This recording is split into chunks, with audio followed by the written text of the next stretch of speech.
Shalom et bienvenue de retour en Israël avec Aline.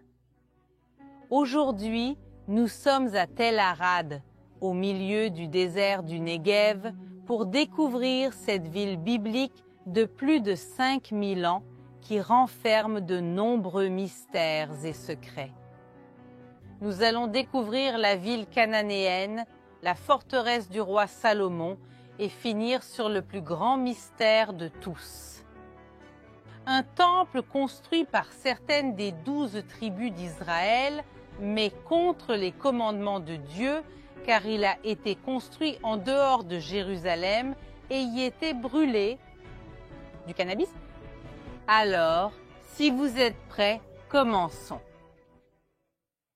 La ville d'Arada a été fondée il y a plus de 5000 ans et malgré son grand âge, elle a été conçue avec un plan d'urbanisme.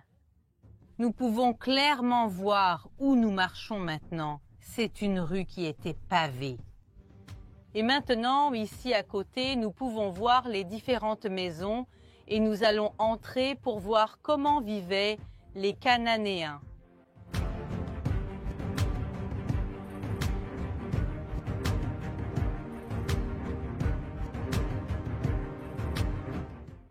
Regardez ça, maison de littéralement 5000 ans. Elle est petite selon les normes actuelles, mais pour cette époque, c'était le luxe, le meilleur qu'ils avaient. Autour de toute la maison, on dirait ces bancs bas qui pouvaient servir à la fois pour les gens à s'asseoir et aussi comme rangement. Ici étaient stockés les jarres et juste au milieu de la maison, ici, cette pierre que vous voyez, elle soutenait une colonne, un poteau de bois qui soutenait tout le toit. Et je peux dire qu'il fait très chaud là-bas et juste en entrant dans cette construction en pierre, vous sentez déjà la température baisser de quelques degrés.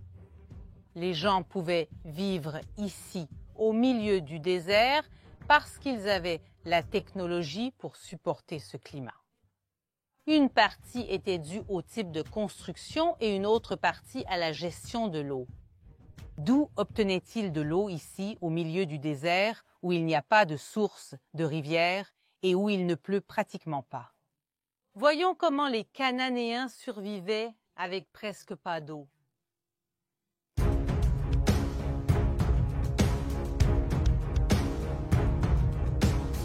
Lorsqu'ils planifiaient la ville, ils creusaient des canaux et des déviations qui réunissaient toute l'eau de pluie de la ville dans cette citerne que nous voyons. Il ne pleut presque jamais, mais les quelques jours où il pleut ici, 100% de l'eau de la ville est collectée dans la citerne. Ils utilisaient alors cette eau tout au long de l'année, ce qui leur permettait de survivre ici même dans les climats les plus extrêmes.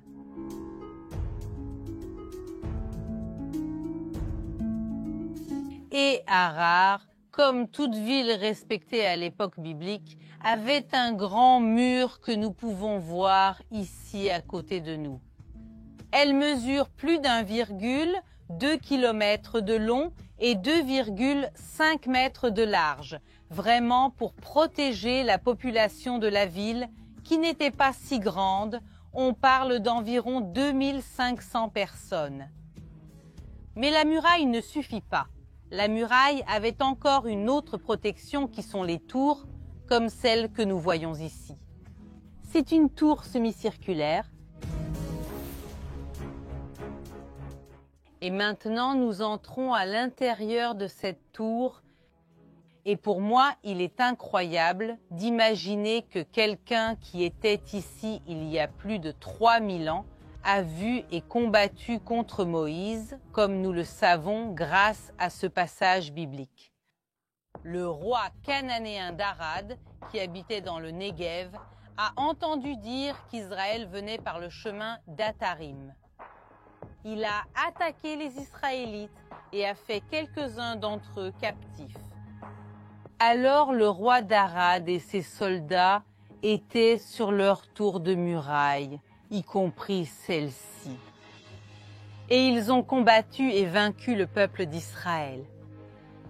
Alors, ils vont forcer Moïse à revenir vers le sud et à faire tout le tour d'Édom.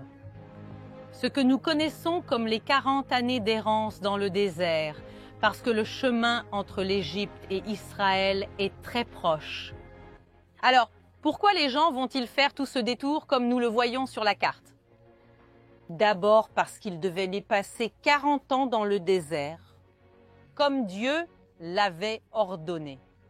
Et aussi parce qu'ils ne pouvaient pas physiquement entrer dans la terre promise à cause des différents ennemis qui les attaquaient. Et parmi ces ennemis qui ont empêché le peuple d'Israël d'entrer dans la terre promise se trouve Arad et son roi.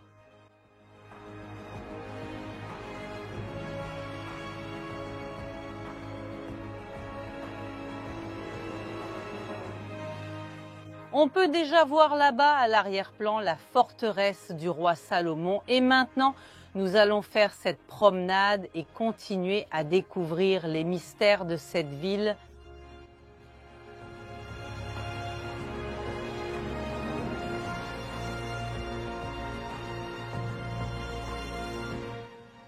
Que s'est-il passé avec la ville d'Arad des Cananéens? Elle a été abandonnée et nous ne savons pas exactement pourquoi. Mais après un certain temps dans cet endroit vide, c'est le peuple d'Israël qui prend possession de cet endroit. Et il y a 3000 ans, le roi Salomon a construit ici une grande forteresse dont l'entrée est exactement derrière moi pour protéger son empire des attaques des Iduméens et des Moabites. Alors, entrons dans la forteresse.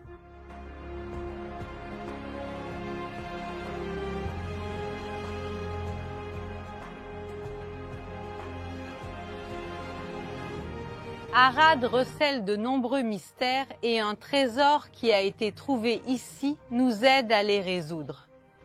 Ce trésor, ce sont presque 200 ostracas qui sont des inscriptions sur de la céramique. Il y a 200 inscriptions, plus d'une centaine en hébreu, 85 en araméen. Et il nous raconte un peu du quotidien de la forteresse entre 2900 et 2600 ans auparavant. La plupart d'entre eux, en réalité, ne sont pas si intéressants parce qu'ils sont des papiers bureaucratiques. Ce sont des lettres entre les chefs de cette forteresse et le chef d'autres forteresses juives, des questions de maintenance quotidienne, mais parmi ces Autrichiens, certains ont également été découverts qui ont choqué le monde de l'archéologie. 2 d'entre eux sont écrits le nom Arad, et cela nous prouve que nous sommes vraiment dans la ville biblique d'Arad. Et l'un d'eux est écrit Beit Adonai, la maison de Dieu. Adonai, comme il est écrit en hébreu, Yud-Hei Vav-Hei. Cette expression apparaît dans la Bible dans le premier livre des Rois, chapitre 3, verset 1. Salomon s'est allié au Pharaon, roi d'Égypte, car il a pris pour femme la fille du Pharaon. Il a quitté la ville de David jusqu'à ce que la construction de son palais, de la maison du Seigneur et du mur autour de Jérusalem soit terminée. Cette inscription qui a été trouvée ici est très importante, car c'est l'une des plus anciennes avec le nom complet de Dieu, Yud Hei Vav Hei, et la plus ancienne jamais trouvée, qui se réfère au temple de Jérusalem, la maison de Dieu, la maison d'Adonai, comme il est écrit dans ce verset que nous venons d'entendre. Cette inscription ne fait pas référence au temple qui se trouvait ici à Arad, mais au temple de Jérusalem, le seul temple qui a été construit selon les instructions de Dieu. Mais avant que nous visitions ce temple, si problématique, avant cela, nous allons entrer dans les sous-sols d'Arar et découvrir un peu ce qui se trouve sous nos pieds. Allons-y.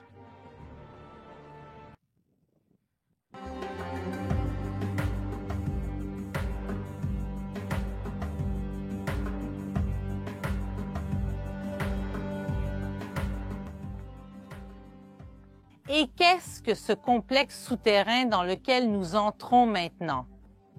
Ceci est la citerne d'eau. Comme les Cananéens conservaient de l'eau, de la même manière le peuple d'Israël faisait quelques siècles plus tard. L'eau de toute la forteresse était détournée ici et elle était gardée ici pendant des mois, parfois pendant des années, afin que tous les soldats de la forteresse puissent boire de l'eau et pour que l'eau ne s'échappe pas, n'entre pas dans la terre. Tout cela a été recouvert de 6 couches de plâtre hydraulique. Alors cette citerne gardait la source d'eau, la source de vie pour cette forteresse et elle pouvait stocker beaucoup d'eau. Cet espace ici a une capacité de 400 mètres cubes d'eau.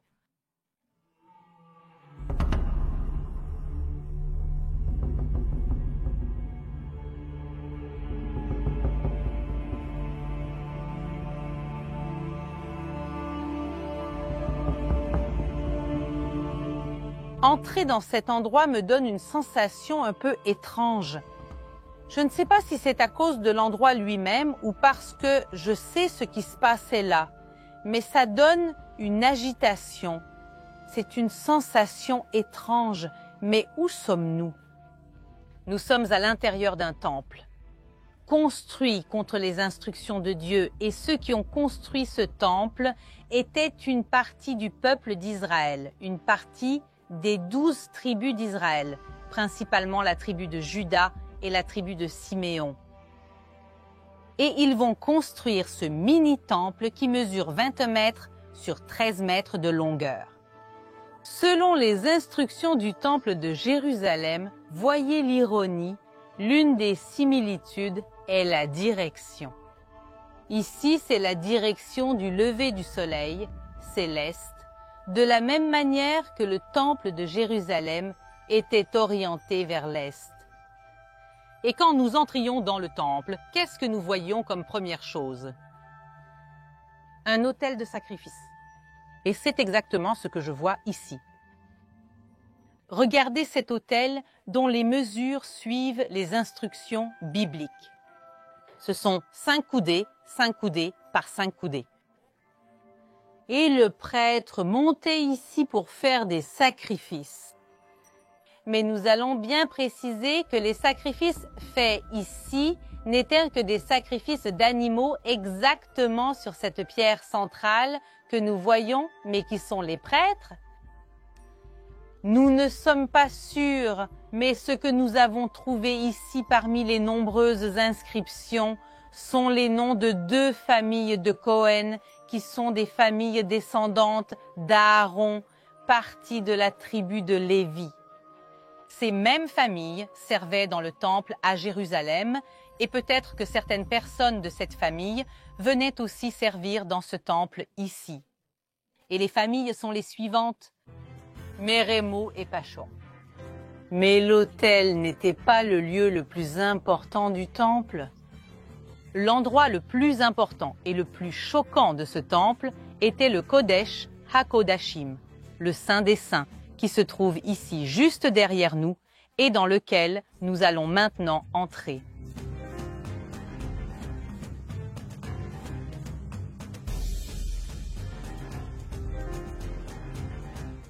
Et dès que nous entrons, la première chose que nous voyons, ce sont 2 autels d'encens.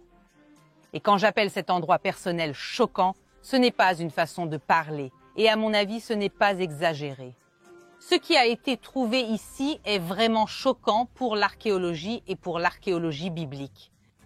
Lorsqu'ils creusaient, ils ont trouvé sur les autels quelques petites cendres d'encens. Ils ont prélevé des échantillons sur les 2 autels, les ont envoyés à 2 laboratoires différents, et les résultats sont arrivés ensemble, et les résultats sont les mêmes. Quel encens brûlait-on ici? Sur le grand autel brûlait de l'encens de frankincense, ce qui a beaucoup de sens car c'était l'un des types d'encens brûlés dans le temple de Jérusalem. Mais sur le petit autel brûlait de la cannabis. Oui, Le cannabis que nous connaissons encore aujourd'hui existait à cette époque et il brûlait du cannabis ici. Et cela a choqué le monde archéologique d'ici en Israël parce que nous n'avons trouvé aucune autre connexion entre le culte du peuple d'Israël et le cannabis ou toute autre drogue hallucinogène. C'est pourquoi trouver du cannabis ici a été vraiment très étrange. Je dois expliquer une chose. Le cannabis ici était brûlé comme de l'encens, il n'était pas fumé. Mais malgré cela, beaucoup de fumée de cannabis sortait de cet endroit. Et c'est une des erreurs, une des abominations qui était commise ici. D'abord, nous voyons que le temple est au mauvais endroit. Dieu ordonne que le temple soit construit à Jérusalem. Alors, premièrement, nous sommes au mauvais endroit. Deuxièmement, le cannabis n'est pas parmi les encens autorisés à être utilisés dans le temple.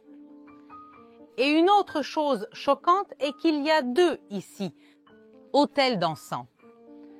Pourquoi? Il n'y a qu'un seul Dieu. Le peuple d'Israël adore un Dieu et c'est pourquoi il avait un autel d'encens.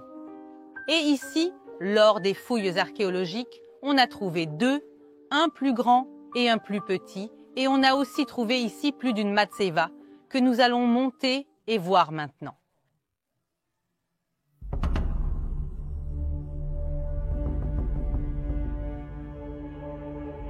Et en montant ces petites marches, nous entrons dans la partie qui était considérée comme le Saint des Saints, le point le plus sacré de tout ce temple, et je tiens à préciser que je ne marche pas ici sur de l'archéologie pour la manquer de respect. Le Saint des Saints original, ces pierres originales, ont été emmenées au musée d'Israël où elles sont préservées. Donc, nous voyons ici des répliques qui sont exactement à l'endroit où elles étaient et qui nous aident à comprendre ce lieu. Donc ici, il y avait deux autels d'encens et deux matzeivot, c'est le pluriel de matzeiva. Ces pierres, il y en avait une ici et une juste derrière moi. Je ne sais pas exactement pourquoi ils ont enlevé celle-ci, mais à l'origine, il y en avait deux, comme vous pouvez le voir sur cette photo. Mais qu'est-ce qu'une matzeiva? Ces piliers ou colonnes représentaient-ils Dieu? C'était une pratique utilisée à la fois par le peuple d'Israël et les peuples cananéens. Mais c'est pourquoi il est si étrange de trouver ici un autel double avec deux pierres et deux autels.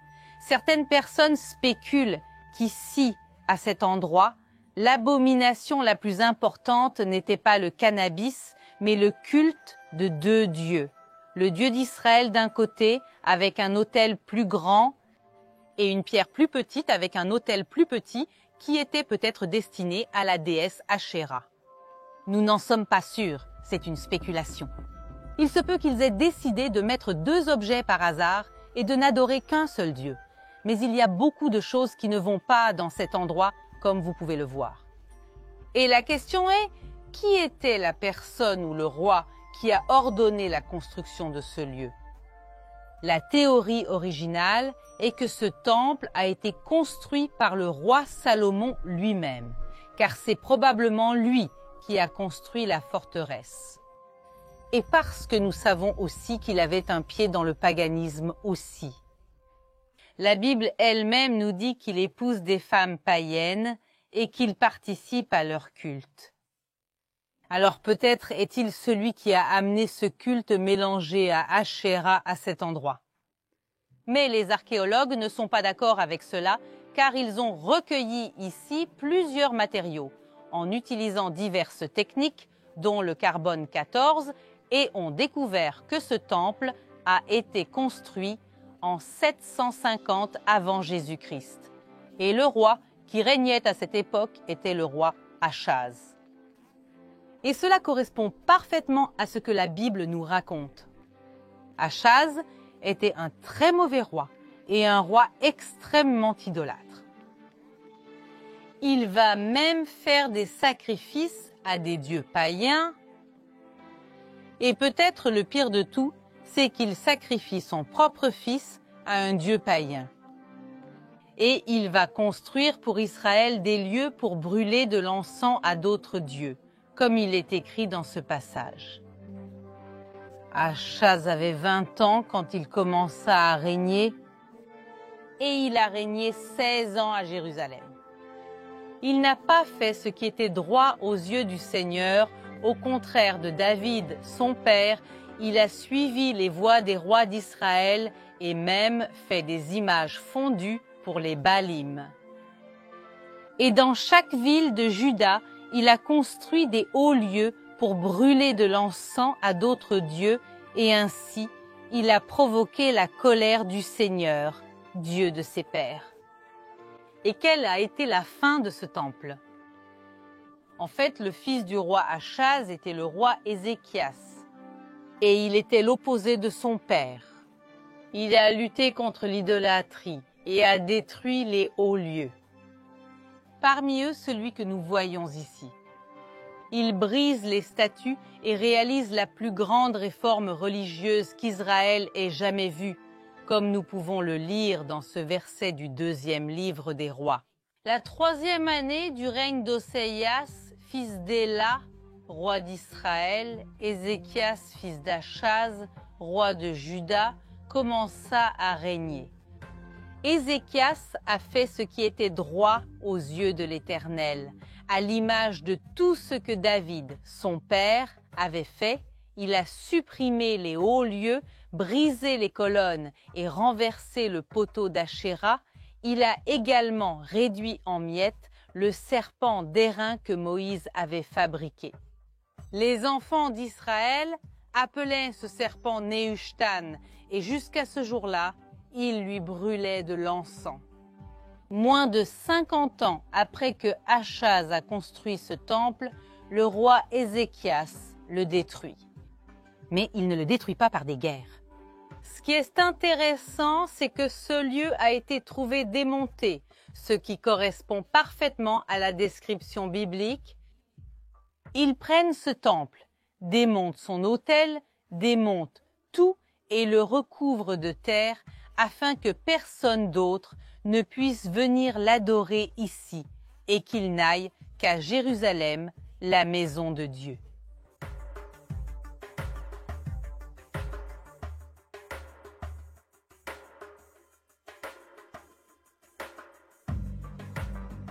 Je trouve l'histoire de Tel Arad l'une des plus fascinantes de tout Israël.